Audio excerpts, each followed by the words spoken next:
pros and cons of quality apartments asset base versus quantity apartment asset base.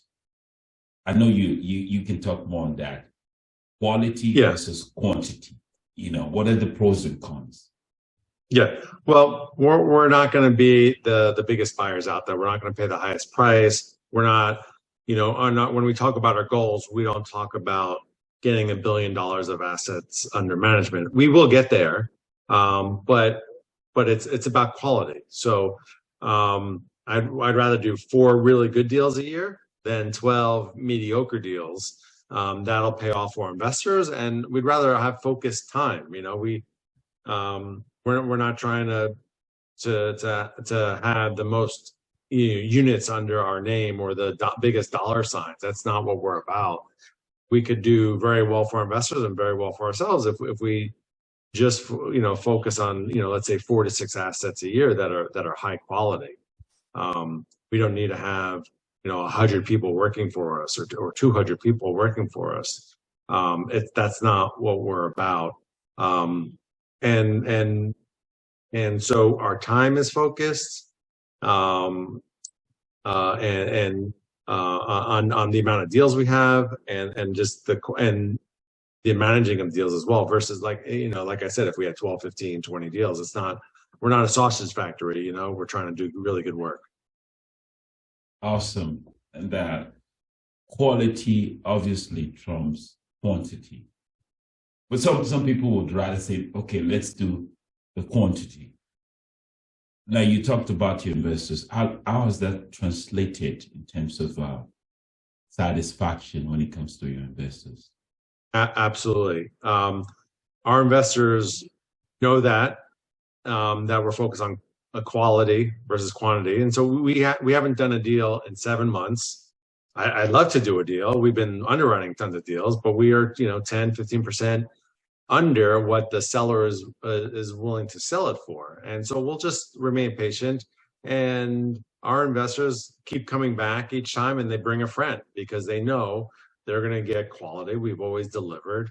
When we have struggles, we communicate those struggles and we come up with solutions to solve them. Like I said before, nothing runs perfectly. We all have some ups and downs and things break. And so it's consistently problem solving and being proactive. And that is a huge differentiator between someone that is just kind of waiting for things to happen and isn't really on top of it. They're going to have a huge hole to dig out of.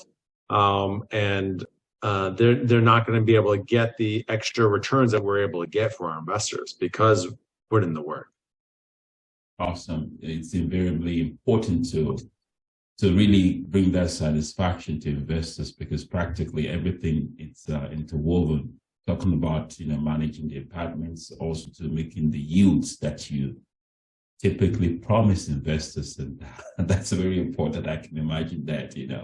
So, but how do you manage your apartment investment portfolio? Known full well that you have quite a bit of asset under management right now. How do you manage apartment investment portfolios? Yeah, so we have an asset manager, and we do our KPIs. We look at we have our weekly calls. We have a Google tracker for each property, and so we could see where we stand at every single week. We have a task list so that it holds people accountable, so they know it's got their name, the date, when the project is due, any notes. Everything is tracked so we could fix any bottlenecks if they occur.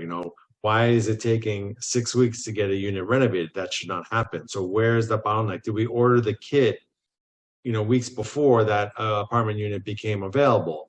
Are the staff ready to work on it as soon as someone moves out?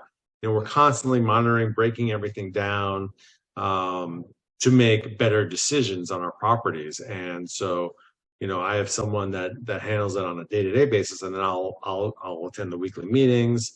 We'll go through it on a weekly basis ourselves, seeing where areas are needs improving, because we're always constantly looking to improve, constantly looking to increase the NOI on the properties, and that's how we that manage everything.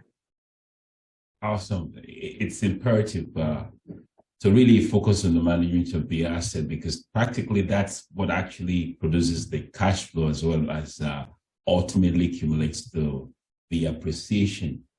And you just highlighted the various divisions that you keep an eye on.